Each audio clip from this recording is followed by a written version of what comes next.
97% people అగ్రికల్చర్లో ఏం చేస్తున్నారు? మనకు అంతమంది రైతులు అవసరం లేదు బాస్. రైతు కొడుకు, నా కొడుకు రైతు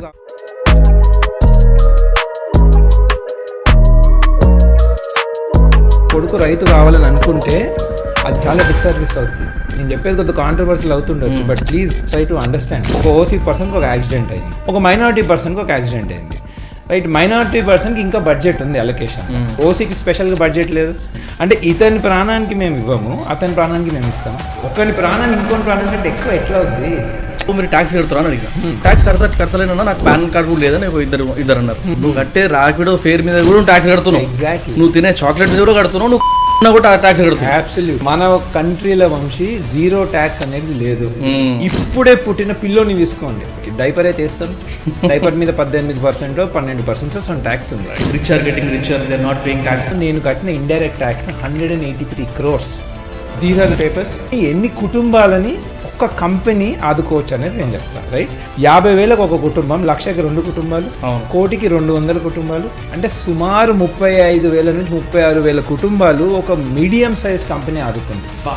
కార్పొరేట్ సెక్టర్ అంటే ఇగో ఈడు దొంగ, ఈడు ఈ దోపిడీ చేయనికుండు, ట్యాక్స్ లేకూడదు, ఇట్లనే ఆలోచిస్తాను. యూనియన్ బడ్జెట్ వచ్చినప్పటికీ మొత్తం అందరు కలిసి నిర్మలా సీతారామన్ గారి మీద పడుతున్నారు. బడ్జెట్లో 25% ఖర్చు పెట్టిన అగ్రికల్చర్ సెక్టర్లో మీకు 20% షేర్ ఉంది. 1% ఖర్చు పెట్టిన ఇండస్ట్రీస్లో కూడా 20% షేర్ ఉంది. Because 47% of the people are in agriculture field, they form the voting majority. So మనం వచ్చే దగ్గర పెడుతున్నాం, ఆ డబ్బులు వచ్చే దగ్గర పెట్టట్లేదు. ఇది బేసిక్స్ ఆఫ్ ఎకనామిక్స్. మన స్కూళ్ళలో ఎప్పుడైనా చెప్పినాం, మనకి మన కాలేజ్లో చెప్పిందా? చెప్పకపోతే మనకి ఎట్లా తెలుస్తుంది? I don't know, for some reason politicians ఇది ఎందుకు ఎక్స్ప్లెయిన్ చేయరు.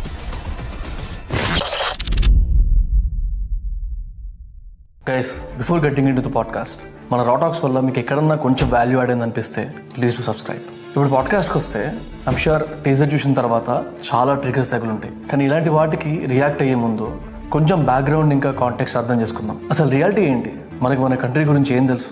మోదీ గారు అప్పుడెప్పుడో ఫైట్ ఇన్ ఎకానమీ అన్నారు, మరి ఇంతవరకు ఎందుకు ఎదురు చూస్తున్నాం?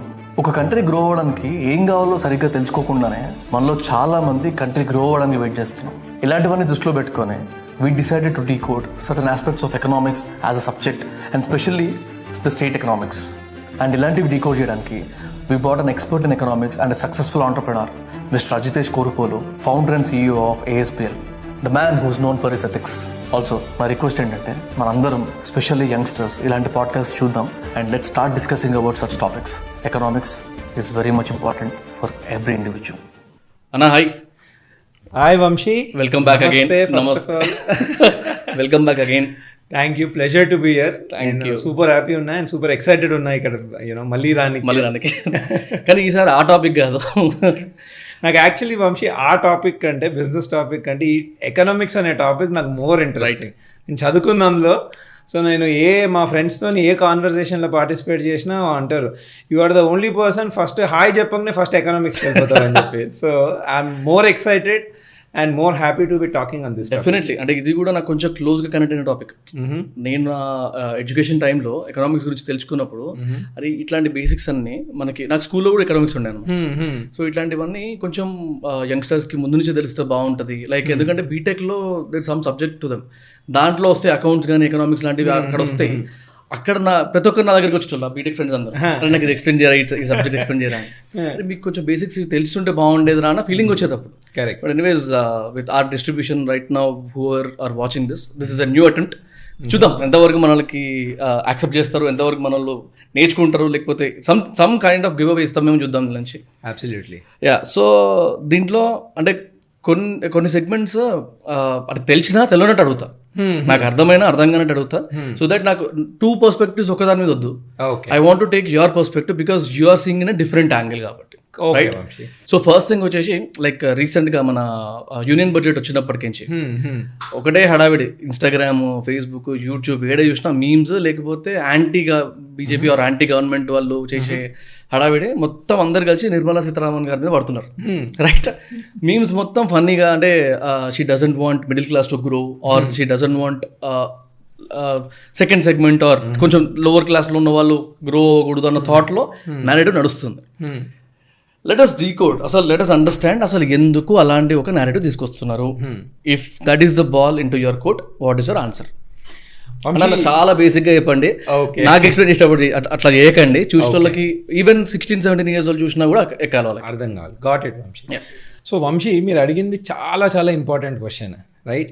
మిడిల్ క్లాస్ వాళ్ళు ఎందుకు గవర్నమెంట్ మీద కోపంగా ఉన్నారు, రైట్? సో ఫస్ట్ ఈ క్వశ్చన్ ఏంటంటే మనం రెండు దాంట్లోకి బ్రేక్ చేయాలి వంశీ. ఒకటి, చాలామంది ఏమనుకుంటాము, ట్యాక్సెస్ ఇదంతా గవర్నమెంట్ ఏదో చేసేది అనుకుంటాము, రైట్? గవర్నమెంట్ ఏం చేస్తుంది, జనాలకి ఏది కావాలనుకుంటుందో అదే చేస్తుంది. జనాలలో లోవర్ క్లాస్ వాళ్ళు ఉంటారు, మిడిల్ క్లాస్ వాళ్ళు ఉంటారు, అప్పర్ మిడిల్ క్లాస్ ఉంటారు, అప్పర్ క్లాస్ ఉంటారు, వేరియస్ గ్రూప్స్ ఉంటాయి మనకి, రైట్?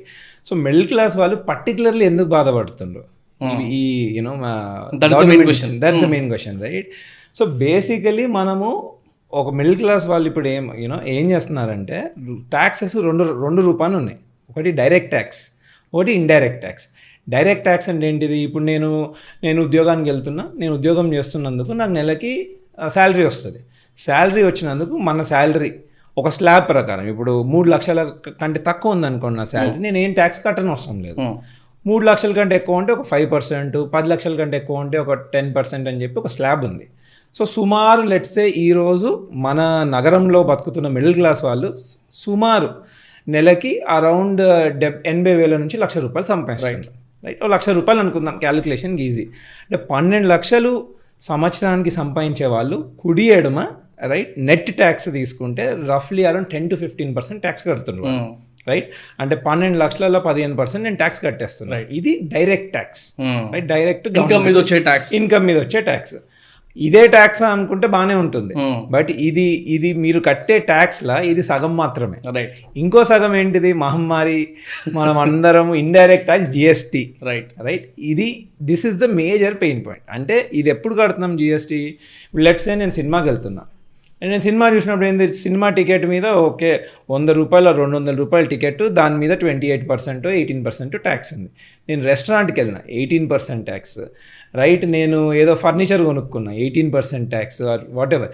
సో జిఎస్టీ అనేది మన దేశంలో 4 ట్యాక్స్ స్లాబ్లలో ఉంది, రైట్? కొన్ని వస్తువులకు 5%, కొన్ని వస్తువులకు 12%, కొన్ని వస్తువులకి 18%, కొన్ని దానికి 28%, నెట్ మోటామోటి 18 అనుకోవచ్చు. చాలా వస్తువులు ఆ రేంజ్ లోపల ఉన్నాయి.